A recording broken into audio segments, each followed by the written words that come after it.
Right, so the ad expert for the day is Oresti Patricios, the CEO of Ornico. Now, you know, many of the adverts that we sort of post onto my Facebook page on Twitter comes thanks to the company said that's Ornico, so certainly you can check them out directly as well. But anyway, you want to talk about, good morning, you want to talk about Super Bowl adverts. I mean, that's the ones you're picking up, right? Why so? What's the interest there?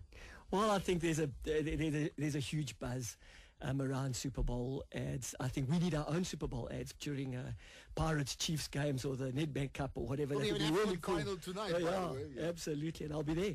Yeah, can't wait. So what came through? Well, it depends where.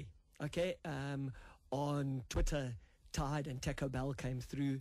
On TiVo, which actually TiVo really looks at who rewatched the ads, and it was Taco Bell that came through there from the TiVo rewatch. Now, these are adverts that were originally flighted where? On TV for the viewing public watching the Super Bowl, or at the stadium itself? Both.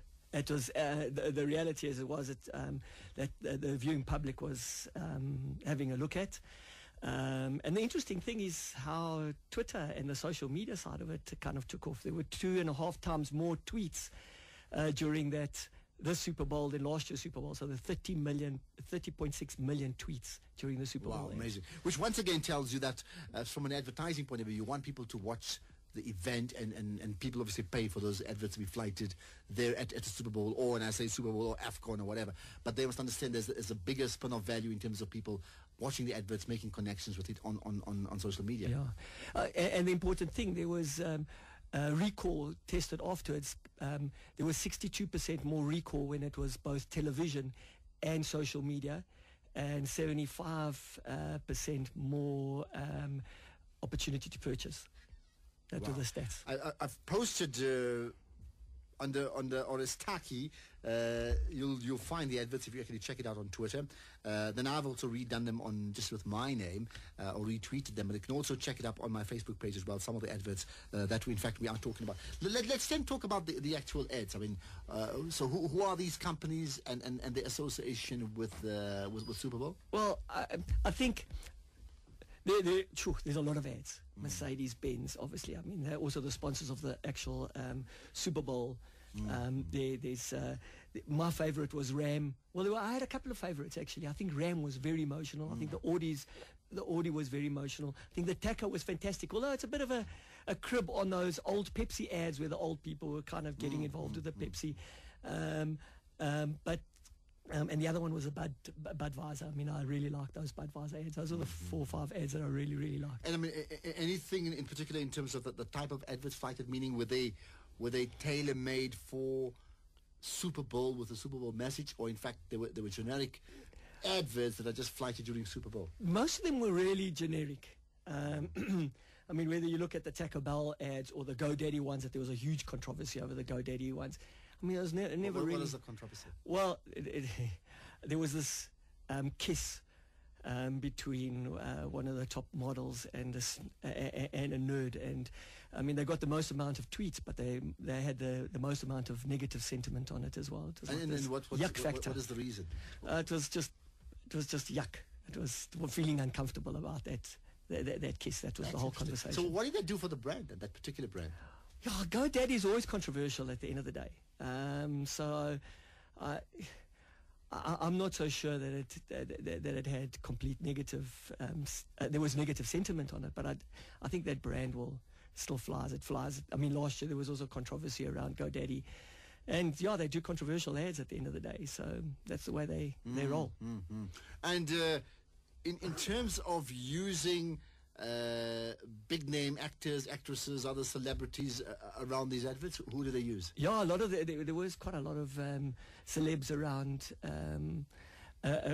The names actually are just gone off my head, but there were a lot of Fox, celebrities. I think is one of them, right? Yeah, Megan Fox. That's correct. And, sure, quite a nice ad. Very clever. Very clever. What she does is she's sitting in the bath, and she takes a picture of herself, her legs in the bath, and says, "I wonder if there'll be any reaction," and people are falling all over the place, completely, and then she comes with says, "I doubt whether there's going to be any reaction," and just switches off.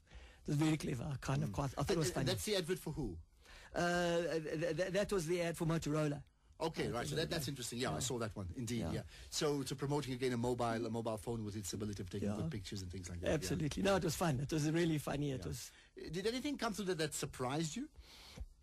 I think the fact that there were 2.5 times more tweets this year than last year. I thought that was absolutely. Why would it surprise you, considering there's a huge interest now in social media? Yeah, I think because I think sometimes brands are not as engaging with the social media as they should be. Right. I think one of the really nice things about it is that there has been more engagement. I think the Coca-Cola and the Pepsi-Cola ads, there was a lot of engagement. There was interaction with the consumer. Do you know how much they pay for those adverts? $4 million This is now per 30 flighted seconds. where on TV or at the stadiums? On TV, $4 million for a 30-second ad. US dollars. US dollars, yeah, per 30 seconds. Yeah. I mean, my understanding is that the Super Bowl is a major advertising channel, isn't it? It is more so. How would that compare to, say, South Africa in big events, like, say, the 2010 World Cup, for example? No, I mean, you can't compare the American. Look, remember that America does 50% of the world advertising. The rest of the world does the other 50%. Yeah. So, I mean, America's huge. You can't really compare them. But I think the interesting thing is how people actually engage with those commercials and how people engage and want to see. There's people are talking about the fade in advertising at the anyway, specifically TV advertising, and yet you look at the Super Bowl and people are seriously engaging and wanting to see those ads. No. Just lastly, I mean, any other interesting trends that came out that you'd like to share? Well, I think one of the nice, Oreo had quite a clever.